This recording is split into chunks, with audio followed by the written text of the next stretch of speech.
Assalamualaikum warahmatullahi wabarakatuh. Salam sejahtera. Yang terhormat Bapak Dr. Insinyur Haji Suprapto, SH, SIP, MM, MSI, MH. Izinkan Bapak, saya Surya Krisman Pehilusa Ginting, mahasiswa politik hukum pasca sarjana Universitas Islam Riau. Pada kesempatan kali ini ingin mempresentasikan tugas kuliah saya melalui video yang sebelumnya tugas sudah saya kumpulkan.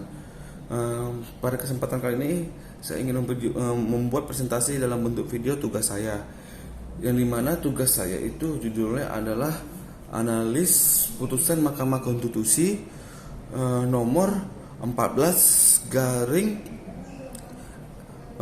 PUU penghubung 11 garing 2013 terkait dengan present threshold. Izinkan Bapak saya mempresentasikannya pada kesempatan kali ini dalam bentuk video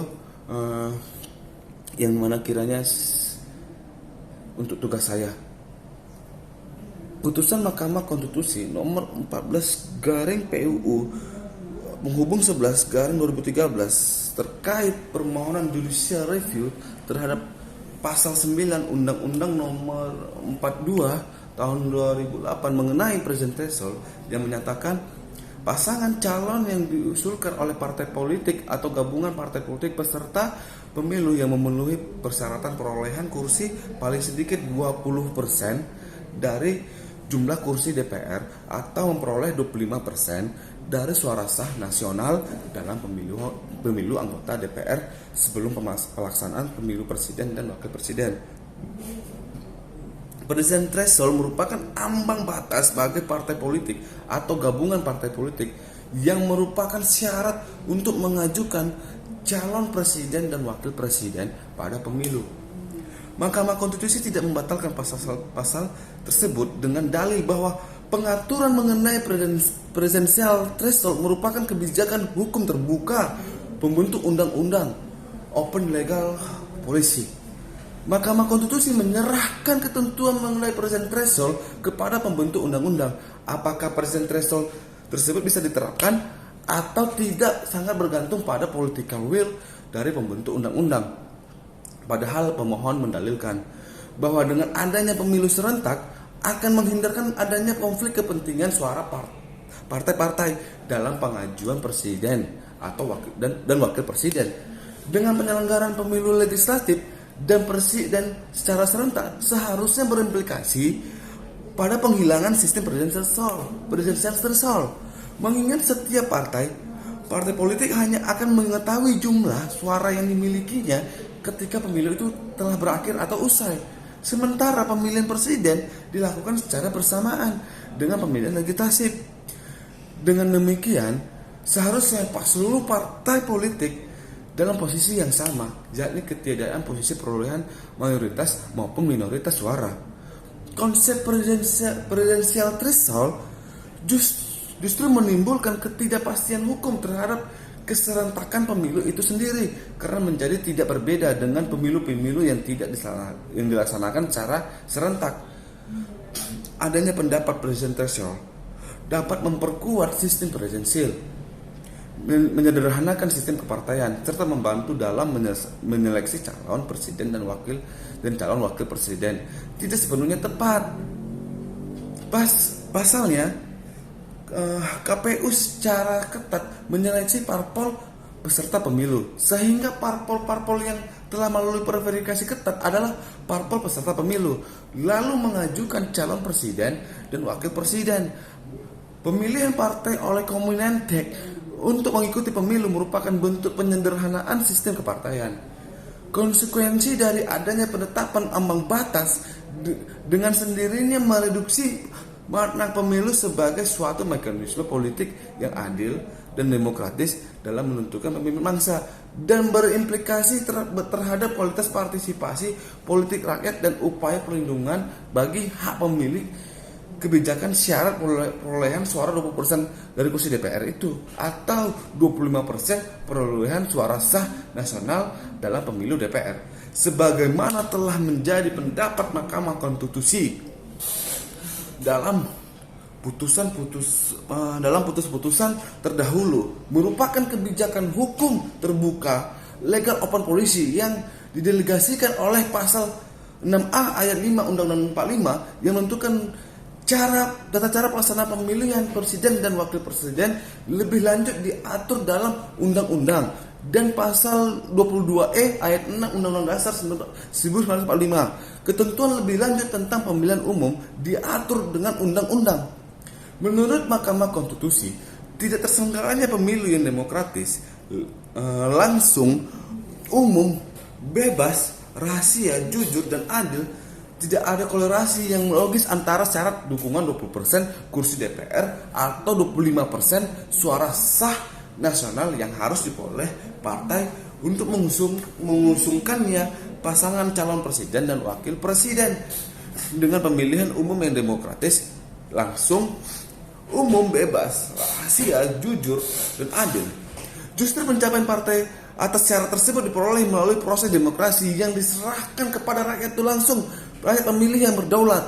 Hal demikian juga membuktikan apakah partai yang mengusulkan calon presiden dan calon wakil presiden mendapat dukungan yang luas dari rakyat pemilihnya. Lagi pula Mahkamah Konstitusi berpendapat syarat dukungan partai politik atau gabungan partai politik yang memperoleh 20% kursi DPR atau 25% suara sah nasional sebelum pemilihan umum presiden menurut Mahkamah Konstitusi itu merupakan dukungan awal. Sedangkan dukungan yang sesungguhnya akan ditentukan oleh hasil pemilu itu sendiri, pemilu presiden dan wakil presiden yang memang sejak awal pencalonannya telah didukung oleh rakyat luas melalui partai politik yang memperoleh dukungan tertentu melalui pemilu. Merujuk pada pertimbangan hukum Mahkamah Konstitusi, dalam dokumen putusan Mahkamah Konstitusi berpendapat bahwa adapun mengenai pengujian konstitusionalitas pasal 9 Undang-Undang Nomor 42 tahun 2008, Mahkamah mempertimbangkan bahwa dengan penyelenggaraan Pilpres dan pemilihan anggota lembaga perwakilan dalam pemilihan umum secara serentak, maka ketentuan pasal persyaratan perolehan suara partai politik sebagai syarat untuk mengajukan pasangan calon presiden dan wakil presiden merupakan kewenangan pembentuk undang-undang dengan tetap mendasarkan pada ketentuan Undang-Undang Dasar 1945. Kalimat tetap mendasarkan pada ketentuan Undang-Undang Dasar 1945 pasti merujuk pada pasal dalam Undang-Undang Dasar itu yang membahas tentang pemilihan presiden dan wakilnya, yang berarti merujuk kepada ketentuan pasal 6A ayat 1 sampai dengan 5 Undang-Undang Dasar 1945 yang secara khusus mengatur tentang pemilihan presiden dan wakil presiden. Pasal 6A ayat 2 Undang-Undang Dasar 1945 secara menentukan bahwa pasangan presiden dan wakil presiden diusulkan oleh partai politik atau gabungan partai politik peserta pemilu sebelum pelaksanaan pemilihan umum, sehingga seharusnya tidak boleh ada aturan presiden threshold yang membatasi partai politik untuk mengajukan pasangannya calon presiden dan wakil presidennya.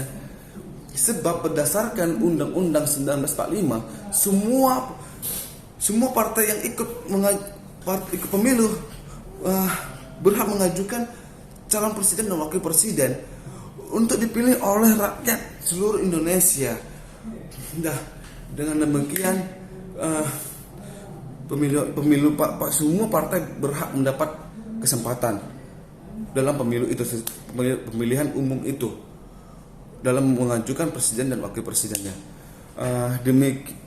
Demikian presentasi video saya, tugas saya yang judulnya analis terhadap putusan Mahkamah Konstitusi nomor 14 garing PUU penghubung